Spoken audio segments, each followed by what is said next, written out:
Kita semua tahu rasanya kan? Malam-malam, pikiran nggak bisa berhenti, cemas mikirin besok gimana. Nah, gimana kalau ternyata ada satu ide kuno yang bisa bantu kita nemuin kedamaian? Atau bahkan kesucian di tengah hiruk-pikuk hidup kita sekarang? Yuk kita coba bedah bareng-bareng. Oke, kita mulai dari sesuatu yang pastinya kita semua pernah alami. Pernah nggak sih lagi coba tidur, malah kepikiran macam-macam soal besok?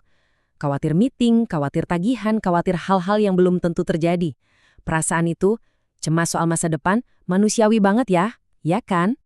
Nah, yang menarik adalah gimana kalau jawaban dari semua kegelisahan modern kita ini justru datang dari sebuah pertanyaan kuno tentang kesucian.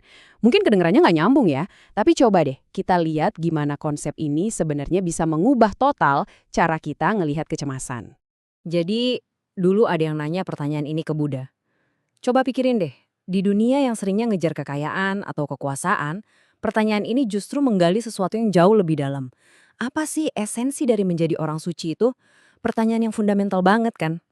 Dan jawaban dari Buddha ini mungkin bakal bikin kita kaget. Menurut dia, kesucian itu bukan soal ritual, bukan soal kepercayaan A atau B, tapi ini tentang level kesadaran yang luar biasa tinggi. Kemampuan untuk benar-benar hadir 100% di setiap potongan, detik dalam hidup. Coba bayangin deh, bisa punya fokus sekuat itu. Biar kita benar-benar ngerti sehebat apa sih kekuatan dari kehadiran penuh ini, ada satu cerita yang pas banget.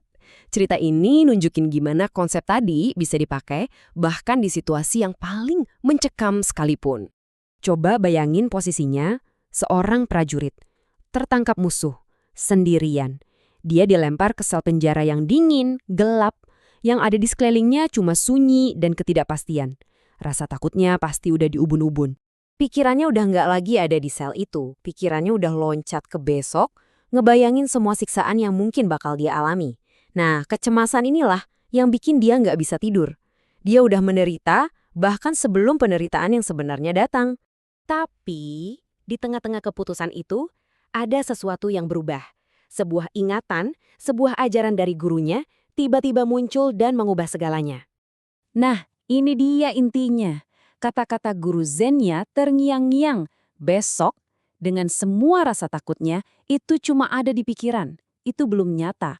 Satu-satunya hal yang nyata, yang real, adalah nafas dia saat itu. Dinginnya lantai yang dia rasain. Sunyinya sel penjara.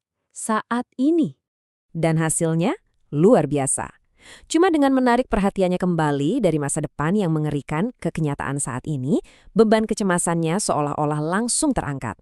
Dari siksaan mental, prajurit itu malah nemuin kedamaian di tengah bahaya.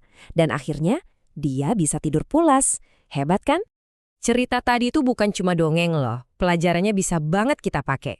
Jadi gimana caranya kita bisa nerapin ide ini buat ngebebasin diri kita dari belenggu hari esok? Ini sebenarnya pilihan yang kita hadapi setiap saat. Di satu sisi, kita bisa biarin hidup kita dikuasai masa depan. Dunia yang isinya cuma khawatir, cemas, dan takut soal apa yang mungkin terjadi. Atau kita bisa milih buat hidup di saat ini. Sebuah ruang yang nawarin kebebasan, ketenangan, dan satu-satunya kenyataan yang benar-benar kita punya. Sumber yang kita bahas ini pakai perumpamaan yang indah banget.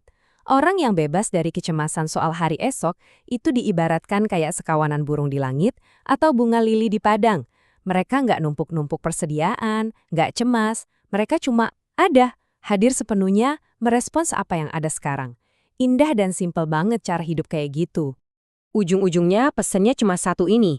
Ketika kita bisa ngelepasin cengkeraman masa depan dan fokus sama apa yang ada di depan mata kita sekarang, kita bakal sadar bahwa semua yang kita butuhin, semua yang kita punya itu adanya di hari ini. Jadi, saya mau tinggalin kalian dengan satu pertanyaan buat direnungkan. Gimana kalau kita benar-benar nerima ide ini? Bahwa masa lalu itu cuma kenangan, masa depan itu cuma bayangan. Gimana kalau satu-satunya kenyataan yang benar-benar ada adalah saat ini juga?